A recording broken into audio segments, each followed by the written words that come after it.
Good morning, everybody. I feel like I feel like I'm about to die. Today's my birthday, and I'm pretty excited today. I'm not always excited. I'm going to take a class in CPR Delaware to another thing that I do to pay money to help save somebody else's life. So it's really hard. It feels hard for me to do so much giving. I've been signing up for these classes. The American Heart Association really gets a lot. They're the ones who gets all the money, right? You take these classes and you retake the classes, and then you're in school or professional for decades of your life, and you keep taking the same class every 2 to 3 years. Keep buying the book every 2 to 3 years. I didn't buy a book this time because I already have the current edition, but I bought it. I just didn't rebuy it again. I don't mind. I want to be able to save a life. I want God to work, through me to help others. And doing it as a career doesn't feel right to me anymore. Just being available just because, you can be a nice person just because, not because you're trying to be selling used car. You can help someone across the street because you're trying to be kind and caring and helpful, and not because you're wanting to get something in return. But it's hard because we're in a society where we have to work as kids and adults, and 16 years old and up and earlier. So the first time I took first aid at CPR was on the military base, and I had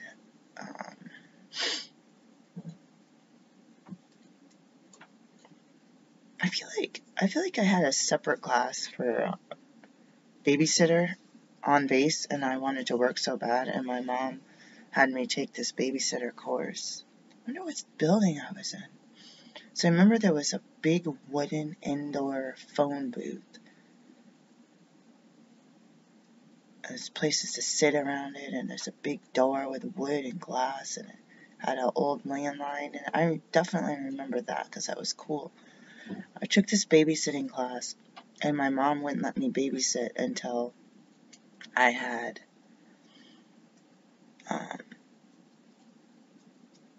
taken also a CPR class. So she signed up to do the CPR first aid with me, and that was like the first class I remember, or the only class I remember taking with my mother, and it was wild.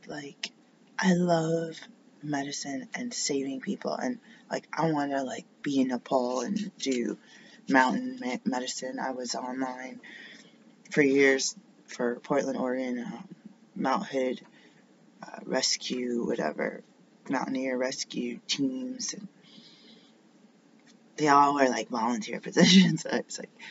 But if you volunteered at, I don't know what it was called, but it was in Portland.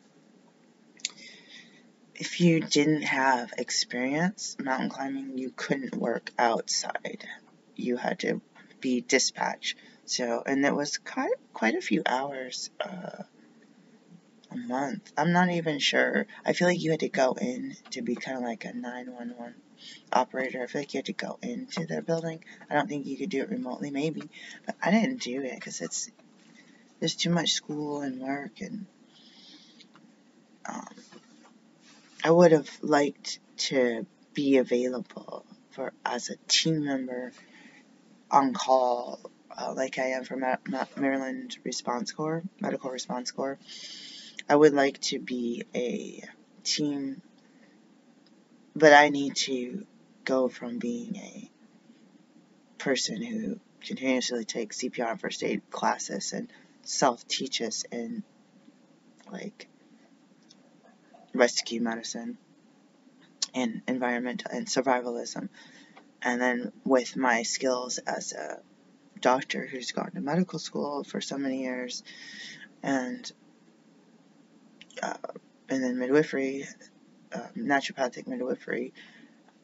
I don't have the skills of a mountain climber. I don't have the strength of a mountain climber. I don't have the fitness of a mountain climber. I just weighed myself, and I'm 190 pounds. I ate. We went out. Our friends invited us out, and it was sweet. And it was Panera large salad with onions and tomato. And I forgot, I should have asked for a side of avocado, but I didn't. And I got a cup of water, which they share. This is why my voice has been messed up.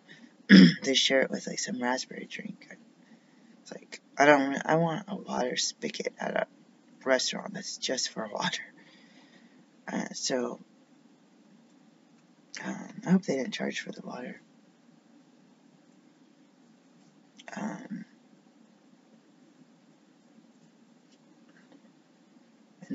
the side was an apple, so you could have got bread, chips,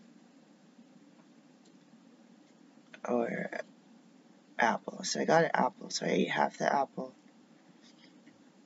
I put some Tabasco sauce and pepper on my salad. Ate all of it except for the wilted leaves.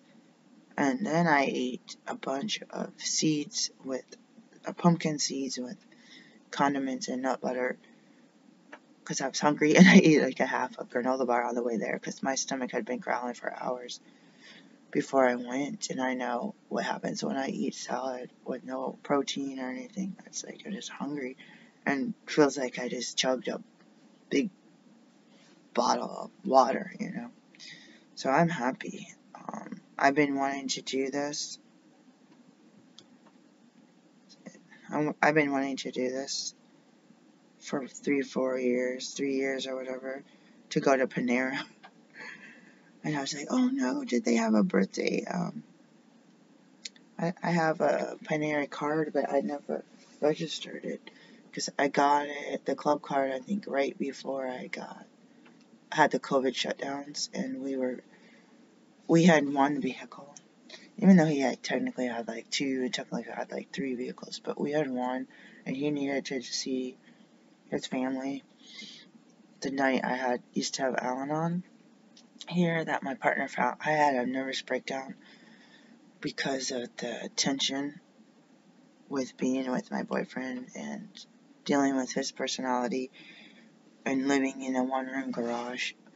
I was angry. I called my friend in Portland, and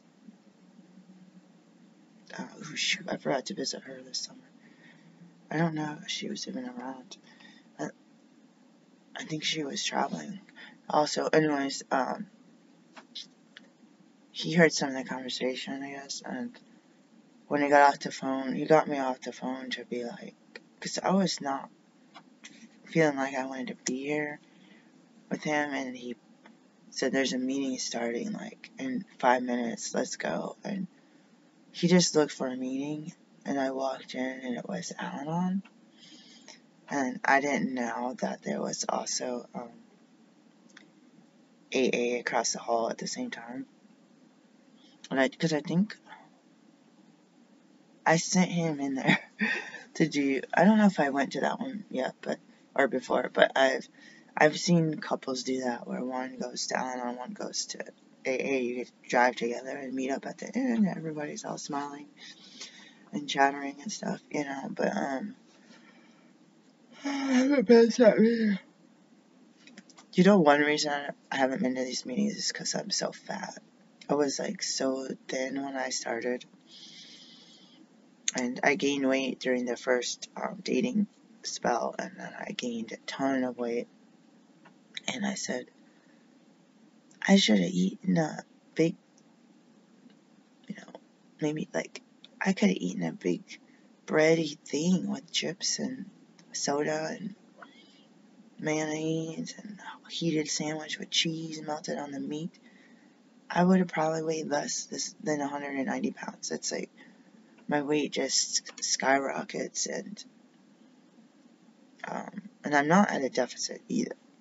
Some people will say, oh, your calories, your metabolism's messed up because you're restricted. I'm like, I'm never saying I'm restricted.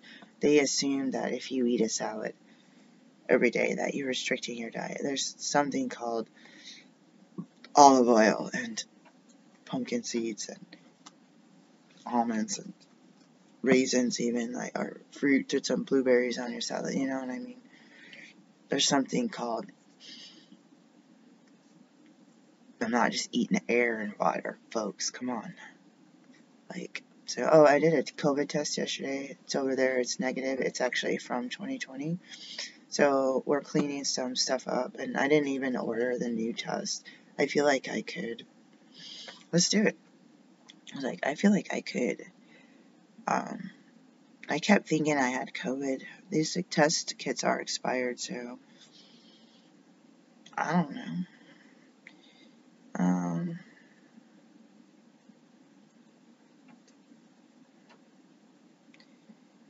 I think I saw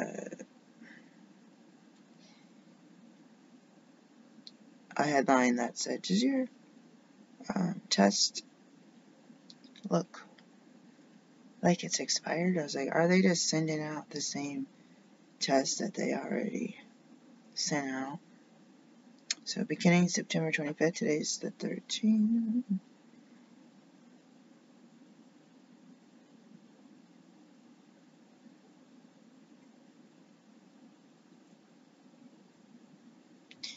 This is like where they said, you exceeded your limit. Tests may show expired dates on the box, but FDA has extended those dates. See the full list. So they're sending out expired. What's interesting, I wanted to see the package because it has that bright tag that says only approved for use during emergency.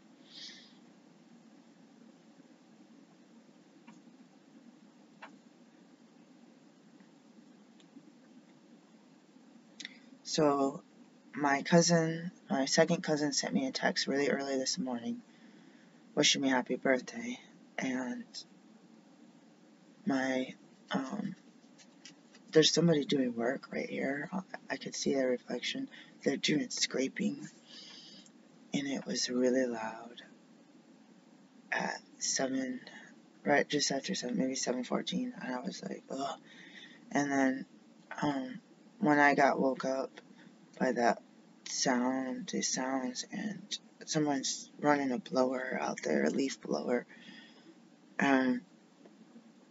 my Obama tablet sent me a text saying to click here, or 5 winners from last month, see details here. It has a link, and it says to enter a contest to win $500 and to keep your service, click here. And I was like, click here? I didn't know I was going to have to click. And how many times did I try to talk about cybersecurity and not clicking on links that you didn't sign up for and all this stuff? And I clicked on the link and it says, okay, your service has been confirmed or something. I'm like, what if it was like a breach and I clicked on something? So, oh no, if I don't click on it, they're going to shut off the tablet. And so I clicked on it. I didn't have any emails. I don't remember seeing something. I saw something that said use the tablet at least once a month. The data on it, maybe. So actually, yeah, I have to be careful because if I don't take it out, it's not going to use the data. It's only going to use the Wi-Fi. So I need to make sure that I put in my calendar to use the data at least once a month. So I didn't get one the first month. Maybe that's why. So I just had rather stay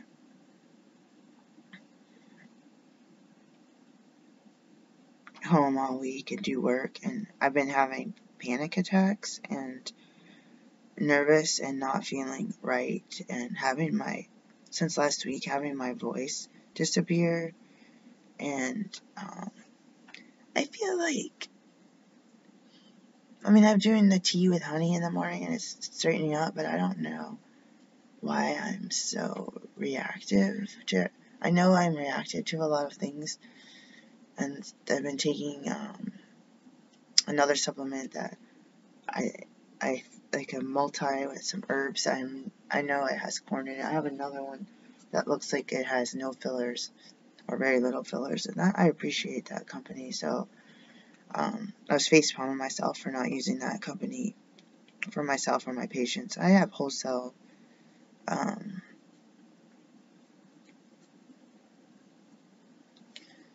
oh, that's a reminder. My PayPal has hijacked my money because they are thinking that I'm a fraudulent business. It's like, you use PayPal for your business. You use it too little, they get suspicious. You use it too much, they get suspicious. And I've been receiving money from my business, but I also sell honey and stuff and different things. The thing is, I get paid different ways, from cash to, I don't really accept checks, but I've been getting paid different ways, and so I'm appalled that they hijacked my money and accused me of fraud. And I've been using this, I don't know, I feel like I've been using this for like up to 8 years. And when I see some fine print saying that you can use it for certain business types, so I need to call them and say, hey, I need to get permission to use it for my business type, not just for selling, like if I were to sell lavender or food as medicine, you know what I mean, like if I were to sell stuff, but I don't know. Anyways, I got a lot of work to do today. I have to go out of town. Some people were like fussing with me, some people that were like,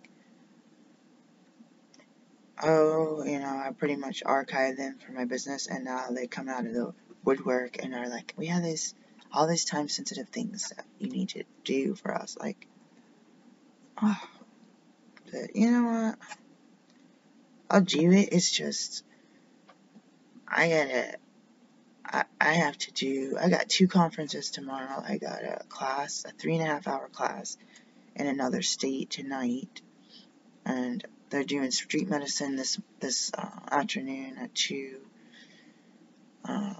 which I'm not gonna do. I went to, but I'm like, I wanted to sleep all day, guys. I was just like, do that for your birthday. My stomach's been growling. I gotta go get some bananas. So since it's Friday night, we don't know what the traffic's gonna be like. My partner said he would travel, but he needed to rest.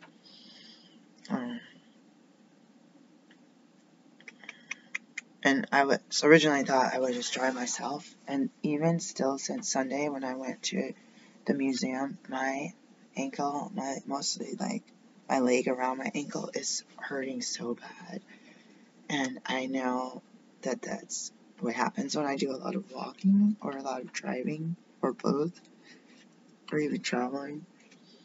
It's just so much pain and so distracting and feels unbearable, so I have to treat myself, because the kind of healthcare that I can access with my insurance or doesn't do much, and the kind of healthcare I want costs too much money.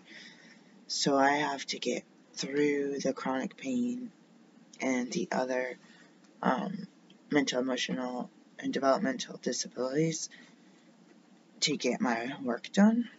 And plowing through your work when you're injured and disabled is fine, but really slow. So, the job part of it is fine. Admin, they're like, can I hire someone 15 minutes a week? Can pay minimum wage 15 minutes a week. Shoot, I ought to. But I'm appreciative that somebody acknowledged my birthday this year.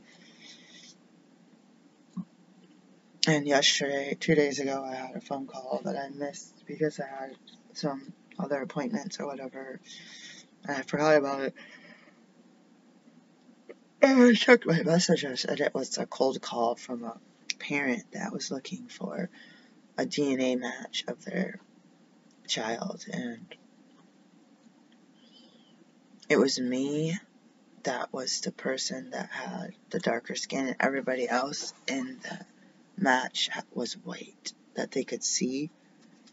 And they got a hold of me, and then we did three-way calling, and it was awkward for the person who matched with me. It was very awkward for them, and they felt very uncomfortable, and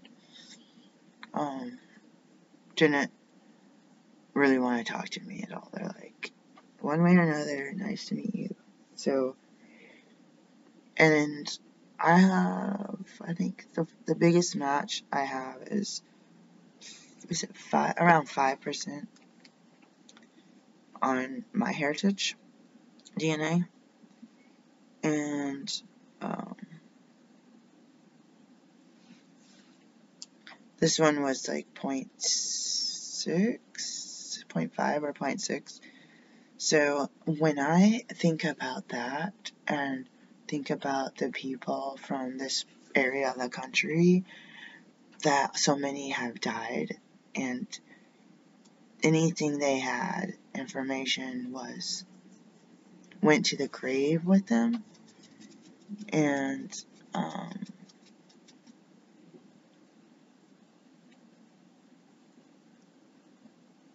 I feel like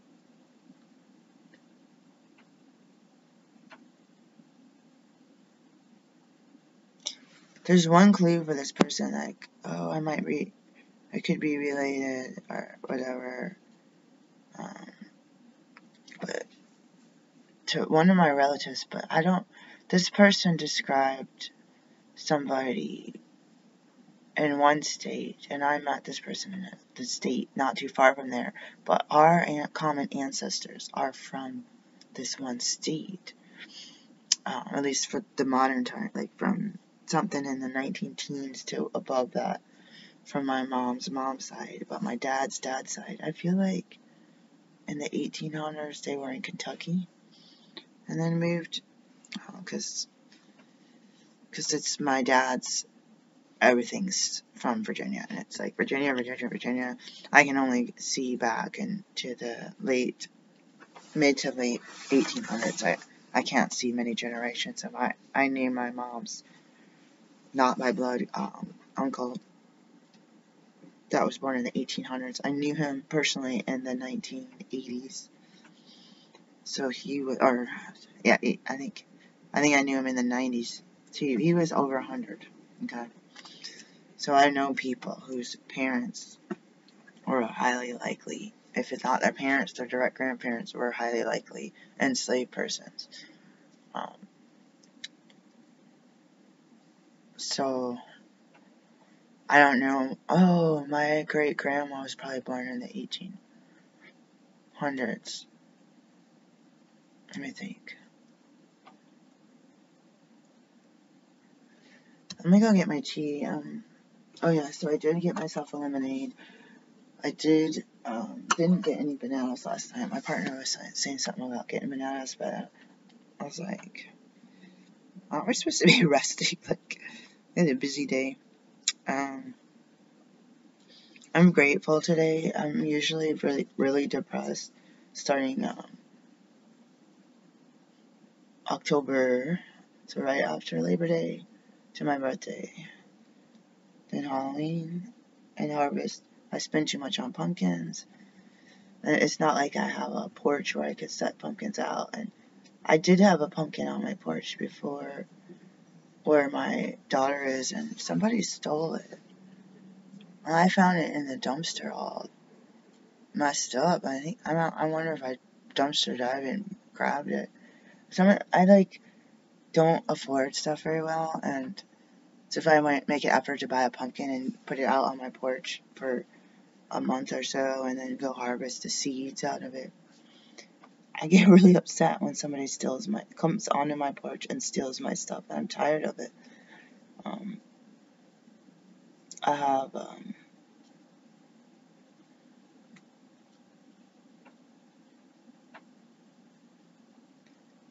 have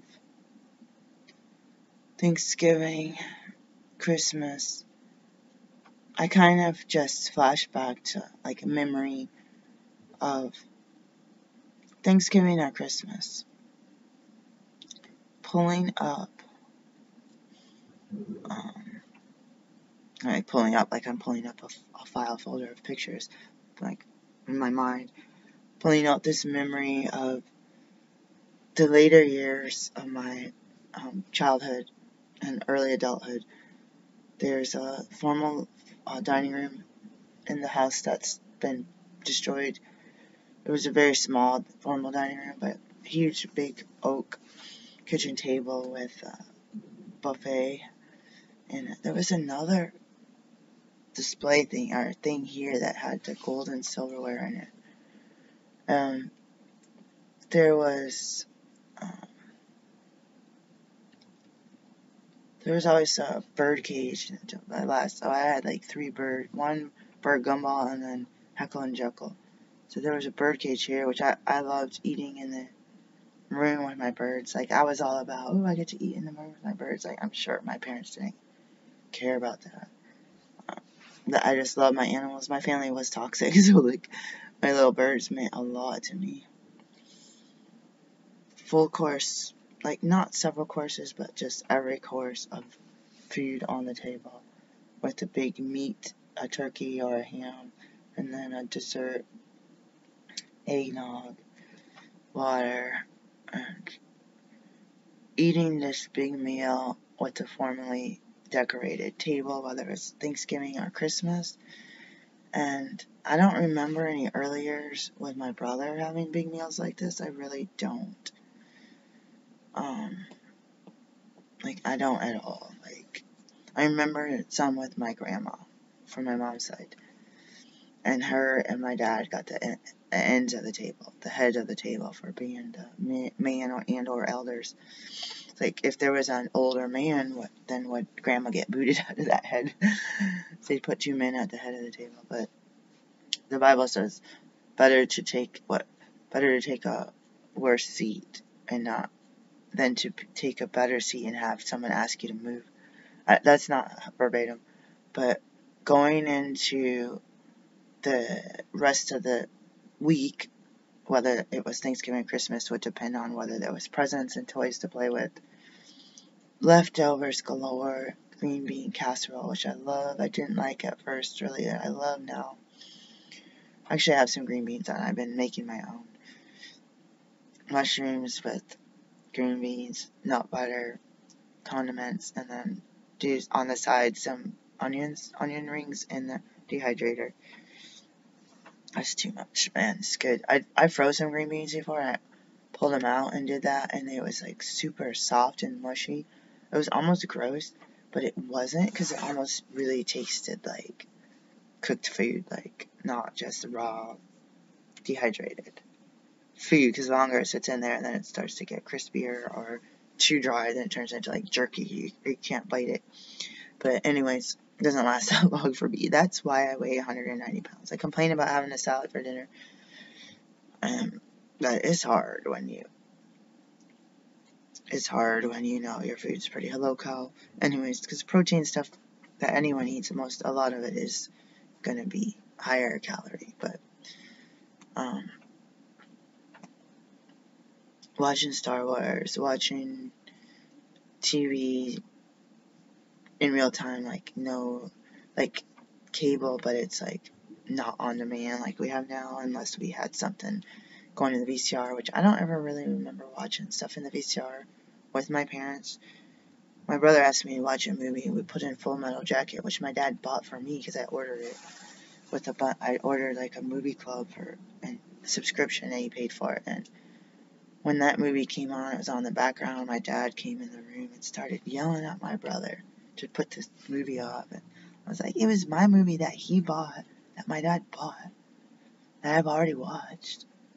And like, it's not my brother's fault, because I'm the one who put it on. I'm the one that, you know what I mean? Like it was stupid. I don't even know. I don't know if it was because it was got all the cussing and it was the military, but it wasn't the branch that my dad was in. There was some tension there with, like we weren't, for instance, we weren't allowed to watch MASH at home. Absolutely forbidden. And he was trying to be like, this is not a representation of what it was like in the Vietnam War. But I watched it once. My sweet mate liked MASH. Her dad liked that. He was a veteran too. I watched it once within the past 10 years, and maybe 2019, I watched like an episode at night on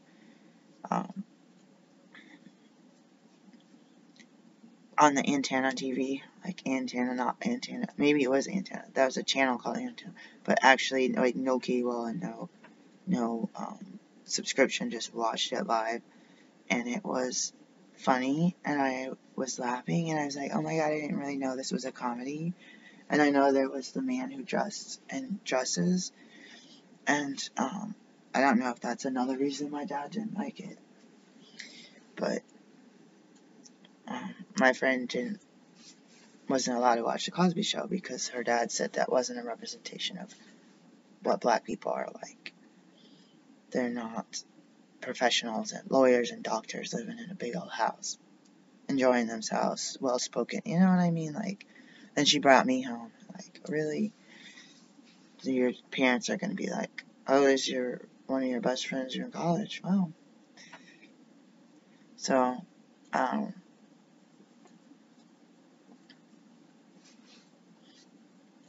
professional doctor, grew up in a big house. I had this really nice Jeep Wrangler that was only a couple years old. Really beautiful blue color, the Islander.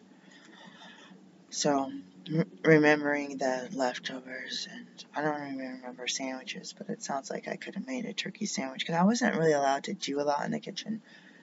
It was like, if my kids, when I was an adult and I had kids, I could chop up some meat and put it on a plate in the fridge. Like, you guys can nibble on this, or we can make some sandwiches, or we could heat up the rest of the turkey and have it, for dinner or whatever, lunch or whatever. You know what I mean?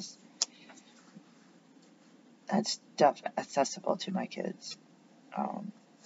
Pre-made sandwiches. I saw one of my neighbors have a stack of sandwiches for her kids that were all athletes.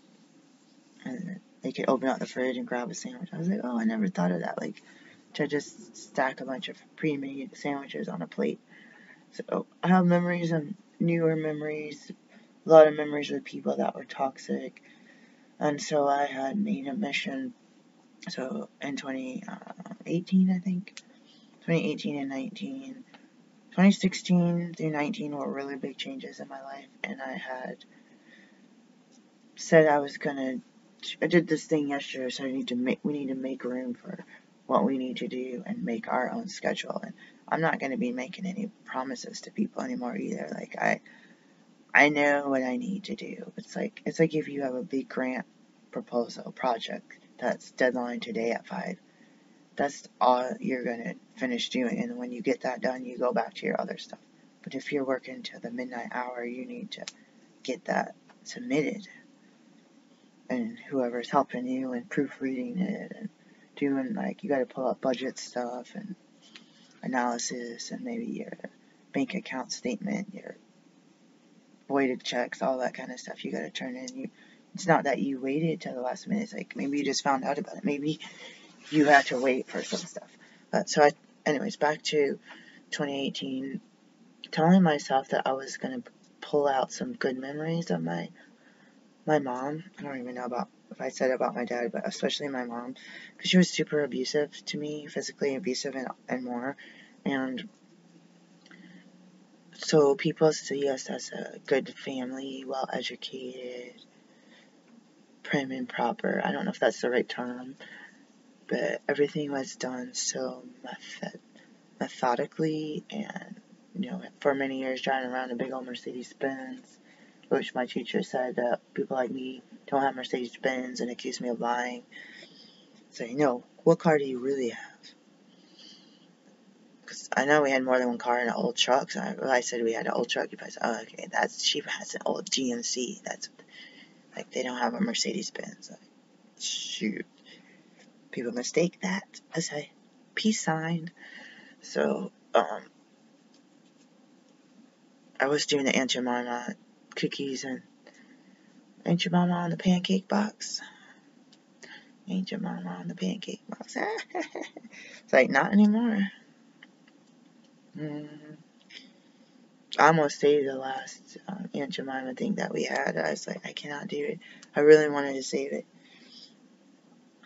I was at the African American Museum and I saw a mammy figurine or picture or both. And then we went around and went into another part of the basement part, and it was Aunt Jemima, or a mammy. I was like, wait, is this? I was like, oh, we've already been there. I was like, wait, is that another one? Different one with the red top? But, I mean, I used to watch Shirley Temple with my kids. I used to drink the drinks when I was a kid at the restaurant. Maybe it's for my birthday. We'd go to the restaurants and my parents would order me a Shirley Temple. And so I didn't really see the shows, and I guess I probably saw her, and then you see stories of the lady when she's getting older, and just probably pictures like, oh, there's some curly-headed kid, black and white shows. And then I was watching the show with the kids, and thinking of the time, and watching this little girl dancing, and everyone around her was a black servant, and I was like, this is weird. I was like, this is entertainment, but it's weird watching a little white kid being surrounded by black servants. And it's not like, oh, this is your teacher or your violin teacher or your tutor that's black, which can also be like a service industry, but it's like literally like house servants, cooks, and I don't know. Oh, that was like, I was like, oh well, at least in the olden days people could go to the movie theater and watch these and think about being able to live or work alongside each other, but it's still that role of an enslaved persons and not giving choices for other jobs, right? So, in conclusion to video A of my birthday, thinking back to the olden days and the olden times and the relatives that I didn't know and didn't know well and can't talk to now, they gave me life and gave my parents life and their parents gave them life and so on and so on. And no matter the struggle, no matter the slave ships that they were put on and horrifying conditions and hundreds of years of just nightmare, people will talk about the Holocaust, and that's a nightmare, and I don't live under the same government. In the U.S., I'm living under the same government and renting land from the same wealthy people who got rich from the land taken from Native Americans and worked by enslaved black persons. And some Irish indentured servants, Irish and black indentured. So I'm still paying that same government taxes every day. I'm still trying to work programs and work through government and non-government and financial and other institutions and getting denied services and getting denied loans and having people judge me because of my skin color or judge me because I don't have long silky hair and my boyfriend's white and my kids are mixed and snatching from me every ounce of my life, every drop of my blood, every breath of my lungs, continuing to beat me and some of my people down. So I'm grateful for the people before me who trudged through life and did what they did. As I mentioned to somebody yesterday, my grandmother had my mother out of wedlock with a guy who was married or going to be married and had a lot of other kids like that. And I would like to say that I feel like I feel like I really enjoy doing the genealogy. I cry when I saw a census or a death certificate for an infant that only lived a few hours. And that infant was birthed by someone who birthed one of my ancestors. I'm a direct descendant. And to look and see your baby die in your arms, even if you have 6 other kids. And because the other one survived, I was able to be developed. And that other baby was not able to have relations and have babies and have family to pass on their genes and their beauty and their stories and their struggles and their hard work, blood, sweat, and tears. And to know to this day that people judge you when they're not supposed to. They ask every time I turn around, they ask, what is your race? What is your race? What is your marital status? What is your sexual orientation? What is your gender identity? What is your birth date? Are you disabled or not disabled? And they're not supposed to judge you on that, but they do. Oh, no, we don't know. So I am grateful today to be alive. In 2014, October 2014, I was so overwhelmed with being through my education and having my dad renege on the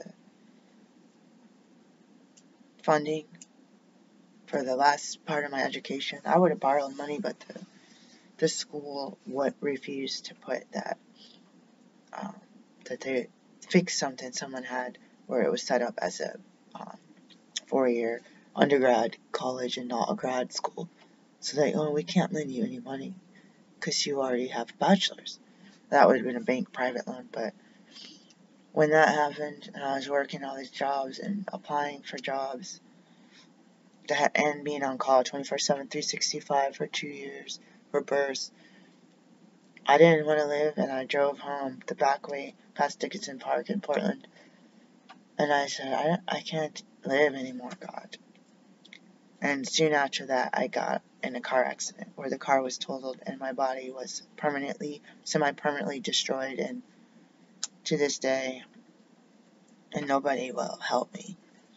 And they can't unless I pay cash, because insurance won't cover something. The car accident insurance wouldn't cover it, and your insurance, especially Medicaid, will not cover it because it's the fault of the driver. And it was a huge wake-up call about my attitude and my manifesting, my law of attraction. And I was already sick that day. I also didn't listen to my instinct. So 9 years later, when I'm severely still having injuries, a lot of them mostly neurological, I feel like the lessons learned was attract something that's enjoyable. Like, if you don't enjoy life, then that could have been enjoyable. It's death with dignity they have in certain states too, But use the law of attraction to help your family, not to leave your kids orphaned, And listen to your gut and your body. When you're sick and your gut is sick, I always justify, I missed work, I never missed work, and I was so sick that day, but yet I went to go to a new postpartum visit for this family because they were hard to get postpartum visits. I said, maybe if I'd stay home, maybe Ella would have asked me to go to the craft store. That's what the person who hit me was doing. And I was like, I might have gotten in an accident. And we could have died, or my kid could have died. And I said, maybe that was a blessing in disguise. I try to say it could have prevented something worse from happening. You can't go back in time.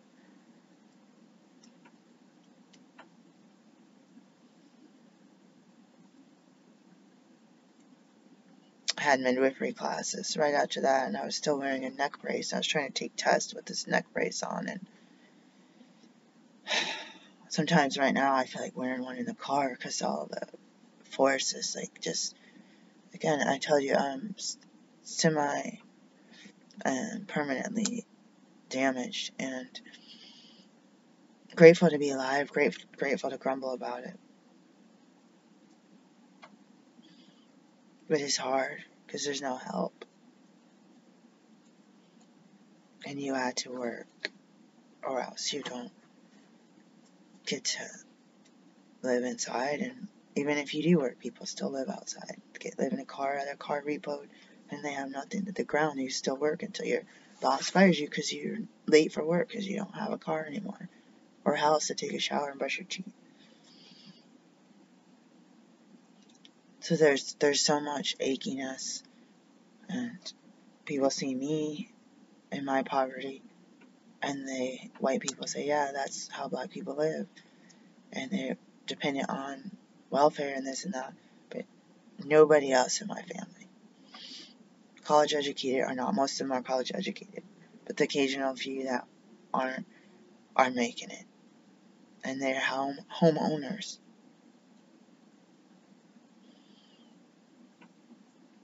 Landowners can go to the grocery store and buy their groceries, have their health insurance paid for because of their jobs.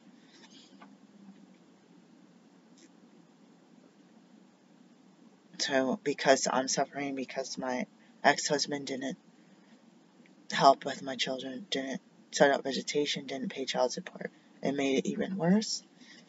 Somebody that's capable of working, who is someone I was married to for 10 years, the state didn't care. It made my kids and I even more poor. And they were going to tell them to pay $300 a month or $150 a month or something for 2 kids total. And my kids are still suffering because of my struggles and lack of support for myself and them. We needed medical and health and mental health services for the whole family, and we were denied. The door was slammed in our face. And white people around me said, I don't understand. My kid gets all this help. How come you guys aren't getting help? My neighbors come up to me. Oh, we're getting all this help. There's black people working at this as case managers. I'm white. I'm getting all this help, and I'm watching how they treat you. They treat you like trash. How can they treat their own kind, the same skin color, so poorly, but they treat me really nice? And I had them people knock on my door, this neighbor saying, I can't believe how bad you're being treated and how unfair it is.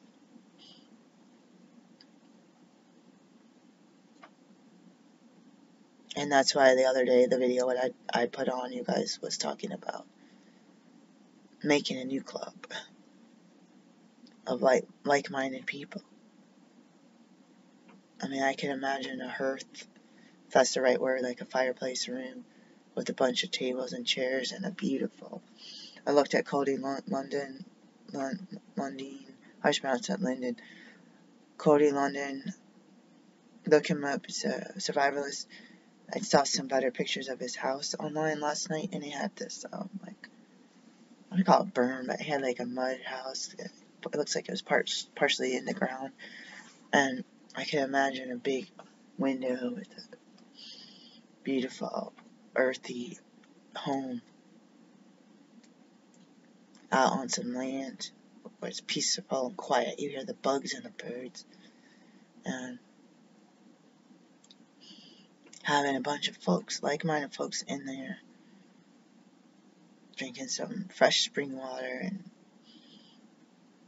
just chattering and enjoying life. And it's not about money, it's not about skin color, it's not about sexual orientation, and just be. You know. They have kids or no kids, pets want to run around, just be. And be safe for each other. I think that's what's hard. You can hang out with all kinds of people in groups, but to actually be safe. Peace. Happy birthday to me.